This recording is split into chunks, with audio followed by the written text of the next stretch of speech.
Alright, welcome to another video by example of algebraic division. It is basically June 2010 question 3. I'm going to go straight into it. So the first question is, well, let's read through it. There's a polynomial p of x. I've got p of x equal to this cubic. That's very typical. The first question is use factor theorem, show that x plus 3 is a factor.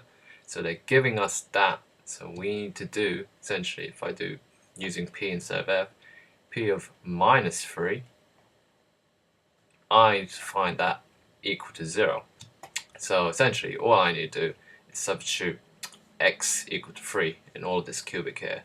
So I've got minus 3 cubed plus 7 minus 3 squared, and what's the rest? Plus 7 times minus 3, and last but not least, minus 15. Ugh, sorry, I just burped. Yeah, just work it out. You're going to get minus 27 out of that. Just take it nice and slow. Technically, I'm taking it nice and slow, but I've been doing maths a bit longer. That will give you 9. 9 times 7 is 63.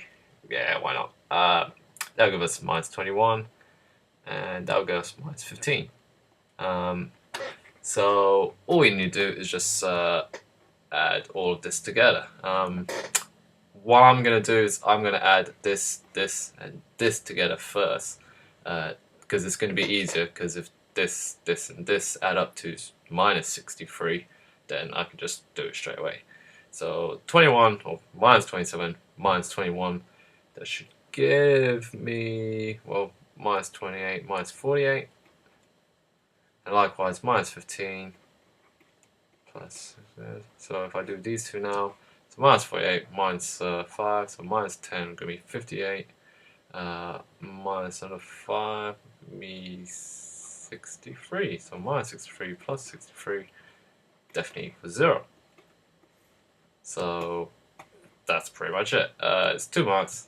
You get 1 mark for substitution, or probably is for multiplying it out, and then 1 mark for getting to that. Oh, actually, no. It would be for getting to that equal to 0, therefore x plus 3 is a factor.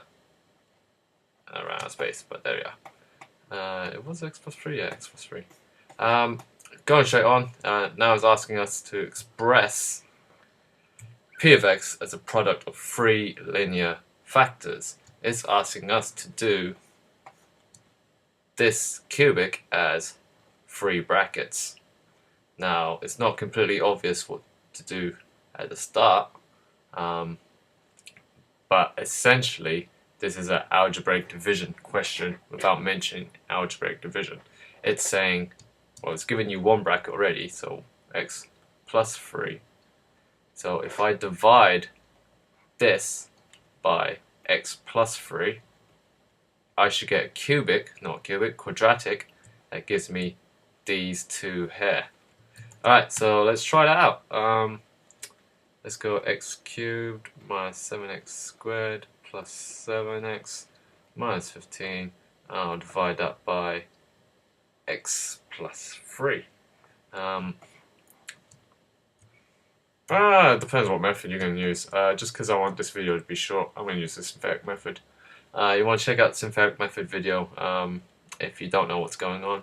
But essentially, you got 1 here, minus 3 here, that'll give me 4, minus 12 here, that'll give me minus 5, and here, minus 15. Oh, what does that add up to? That's minus 30. Have I done this right? Let's just double check. 1 goes straight down, 1 times minus 3 is minus 3. 7 plus minus 3 is definitely 4. 4 times minus 3 gives you minus 12. Add those together, you definitely get minus 5. So minus 5 times minus gives you plus 15. There we are. Yeah. The sort of reason why I knew that was wrong was because it was such a big number. And that's a remainder there. And it's hinting that because you're getting 3 linear functions, you'd get 3 brackets without a remainder, okay? So that's sort of why I sort of knew what was going on. But those three numbers there are what I'm looking for. So I've got x squared there, plus 4x minus 5. That is my quadratic. And again, x plus 3 is a factor. So all I need to do to find the other two brackets is factorize this. So I need two numbers that times together to give me minus 5 and add together to give me 4. It's going to be 1 and 5, isn't it? So minus 1. There we are. So that factorizes into x minus 1 and x plus 5.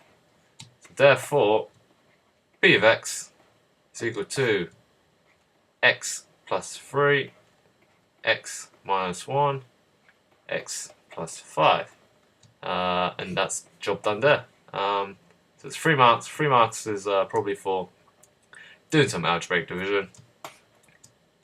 Probably doing a bit more algebraic division, so getting to this answer. And lastly, factorizing to get the other two brackets. All check marks given like always. So let's go to the next question. Next question is, use the remainder theorem to find the remainder when p of x is divided by x minus 2. It's 2 marks, but all you're doing really is doing p of, because you're dividing by x minus 2, change the sign to p of 2. And again, you just want to just replace x equal to 2. So it's going to be 2 cubed plus 2 times, 7 times 2 squared plus 7 times 2. I'll just write 14 straight away. And it'll be minus 15. So minus 15. So work this out. That's going to be 8. 4 times 21. 4 times 21, 4 times 7, gives you 28, plus 14, minus 15. Well, these cancel out to give you minus 1. So it's really just 8 plus 28. What's that? 36. And then 36 minus 1 should be 35. Again, it's a big number, so I'm just going to double check for my working out. I've got minus 2 here, so I want to do 2. So 2 cubed gives me 8. 2 squared does give me 4. 4 times 7 is definitely 28. Here I'm plussing 2 times, so that's 14 minus 15. Yeah, so I'm pretty sure that's going to be 35. So my remainder is 35. We'll check it. It is quite big. Part C, verify that p of minus 1 is going to be less than p of 0. That's essentially just substitute numbers in. So you just want to substitute minus 1 for x and x equal to 0 for this one. Let's just do it here with the polynomial here. So minus 1 cubed is just going to give me minus 1. Minus 1 squared gives me positive, so it's just going to be plus 7. And then it's going to be minus 7 and then minus 15. These cancel out, so plus 7 minus 7 just cancel out. So it's just minus 1 minus 15. That's minus 16. Let's try with 0. So 0 squared cubed gives you 0. Plus 7 times 0 squared gives you 0. Plus 7 times 0 gives you 0. And then it's just minus 15. So we've got the situation where p of minus 1 is equal to minus 16. P of 0 is equal to minus 15. Therefore, p of minus 1 is less than p of 0. Because we've just proved it. That's minus 16, that's 15. Or minus 15. So that's job done. It's only 1 mark, so you just take. This one here, sketch the curve of the equation, of the same equation they gave us right here. Including the values where the curve crosses the coordinate axes. This is a new word, coordinate axes. That means it's including the x-axis and the y-axis, okay? So let's have a look. What I need is basically these 3 brackets, because if you remember right, these 3 brackets are my roots. So if I start drawing a sketch, I'll do it in red as well. The first thing I know is one of the solutions is x minus 3. Likewise, that's x equals 1, that's x is equal to minus 5. So just, since it's a sketch, it's not neat, so guesstimate. I'm calling that minus 5. I'm calling that minus 3. I'm calling that 1. It's not proportion. If you look here, my 1 is definitely longer than 2 minus 3. So, like I said, it's not perfect. But it doesn't have to be perfect.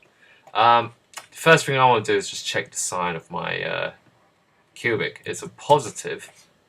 Because it's a positive, it's going to do this N shape. So it's going to cut through this, do this, and do this. They don't really care about how high these bumps are. I could have easily done it like this.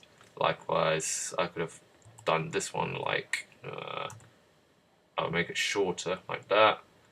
It doesn't really matter. They're not bothered about it. Just for the sake of simplicity, just make them the same height essentially. Like I said, this is a guesstimate. That's terrible. Alright, once you've got that, you've got where it crosses 3 times, so that's already doing one thing for you. The other thing you need to know is where it crosses the y-axis, because it is coordinate axes, okay, so it's including the y-axis there. What you want to do is, essentially it's going to cross right here, and you need to find the value of that crossing. And the best way to do it is to either use this, so find p of when x is equal to 0, which you did already, which is right here, minus 15, or if the exam question never asks you to find p of 0, you could just look at your equation and whatever the plus constant is. That plus constant, in this case minus 15 here, is basically your y-intercept. So that minus 15 there is going to be the y-intercept. So that is basically 15. Minus 15, my bad. Minus 15. Other than that, let me just read the question again. So sketch a curve, including values where it crosses x-axis. So actually, even though it's worth 4 marks, the 4 marks are a bit obvious. The first mark is for drawing a cubic. Then it's just 1 mark, or actually it's 1 mark for the intercept, definitely. And they're probably going to give you 1 mark for 2 of the roots correct. And then when you get the third one, they'll give you another mark. So that's it. This was worth 5, 7, whoa, 12, seriously. 5, 7, 8, yeah, 12 marks, Jesus. Yeah, let's go to the mark scheme, check it out. I hope I got 12 out of 12. I'm going to be gutted if I don't get 12 out of 12. Yeah, if I don't get 12 12, I'm just going to edit the video, so I'll get 12 out of 12. And no one will know. Alright, let's have a look. Basically, you get a first mark for substituting x equals to minus 3. So let's go ahead, I'll mark it in green this time. So where's my working out? So I would get 1 mark there, so that's definitely confirmed. The next mark is basically for making that statement. That's equal to 0, so x plus 3 is a factor. So this statement I did here, so equals 0, blah blah blah blah blah. That's definitely 1 mark. So far I have 2, yeah. What's the next question? Express blah blah blah as 3 linear functions. Let's see where they start. So you get 1 mark actually for saying it's a bracket of the x plus 3 times any quadratic. So just writing ax squared plus bx plus c with that bracket there gives you a mark, okay? So if you didn't really know what to do, writing this would actually give you a mark. I didn't go for that actually. Technically I've got it here, so I guess that would be the mark there.